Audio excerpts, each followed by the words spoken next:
And that's when they say she came face to face with a pit bull wearing a service dog vest. He was shopping at Walmart with his service dog Kilo. That's when he says another dog wearing a service vest attacked both of them. And if it wasn't for the Walmart employees, things could have gotten much worse.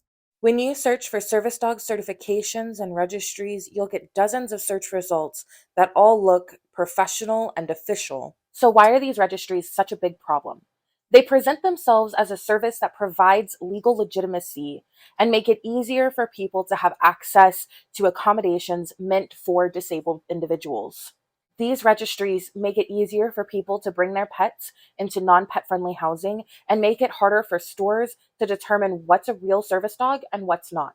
But the single most damaging effect that these registries have is making it harder for disabled individuals to have access to medical care and physicians that can write them their letters needed for accommodations in the workplace, in housing, and even in their own schools. These registries have created such a big problem that physicians, per the policies of the practice or the hospital they work for, are no longer allowed to write service dog or ESA letters. Because of the increase in individuals claiming their pets as service animals or ESAs, physicians are no longer willing to take the risk that one of the animals they write a letter for is going to injure someone or another dog in public. By taking away this crucial part of getting accommodations for a service dog, we make it harder for legitimately disabled people to have access to this incredible medical device that is a fully trained service dog.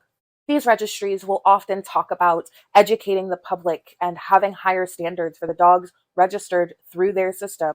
They do not verify any of the information provided to the people who pay for their ID cards or certifications. They don't verify that the individuals are disabled. They don't verify that the dogs are trained to any standard. And sometimes they don't even verify that the things being registered through their system are even animals to begin with. All you need to register your animal on one of these websites is a bank account. So why is this a problem for legitimate service dog handlers? Well, to begin with, poorly behaved animals in public create a distraction for legitimate service dogs.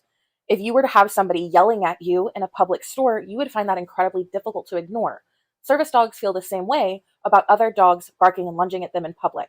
Unfortunately for a service dog, if they're distracted by another dog barking or lunging at them and they miss an alert, their handler could get either very hurt or very ill very quickly. For instance, if a seizure alert dog is distracted by a dog barking at them on the other side of the aisle and they miss an alert that their handler is about to have a seizure and their handler goes down and hits their head because they didn't have that early warning system, the fault is not on the service dog or the handler or that service dog's training. That fault is entirely on the owner of the dog that was barking and lunging at that service dog. One of every handler's greatest fears is to be attacked by a pet in public. Every year, a service dog is either washed from training or retired because of fear-related issues after the event of a dog attack. The intentions of these websites may have been good to begin with, but they've now turned into a business where they prey on the public's ignorance and they don't actually educate anyone on what a service dog really is, why they're necessary, and what standard these dogs are trained to. The ADA defines a service animal as a dog that has been individually trained to do work or perform tasks for an individual with a disability. The task performed by the dog must be directly related to the person's disability.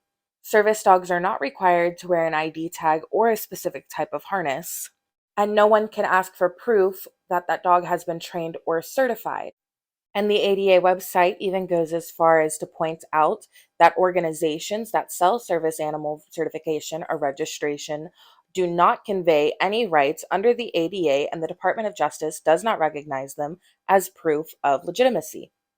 And unfortunately, even medical professionals don't know that these registries cause problems for service dog handlers and disabled individuals. And after doing some digging on some of these sites, you'll find that even they say that these are not recommended by the ADA and that it's against ADA guidelines for businesses to ask for these IDs, but some still do. These registries put service dog handlers at risk every single day. Are you kidding me? Are you, like, seriously?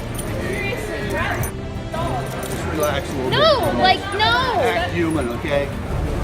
Act human. Maybe take control of your dog. Serious. Are you?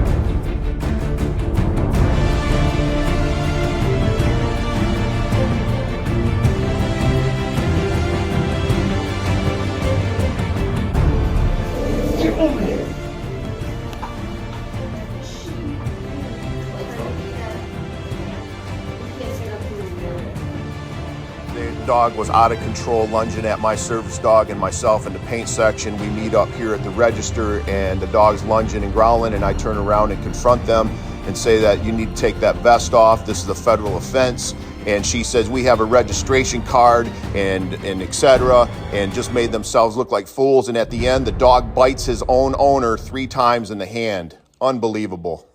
Thank you for watching, and if you have any questions, please feel free to reach out to me at syntexdogtraining@gmail.com.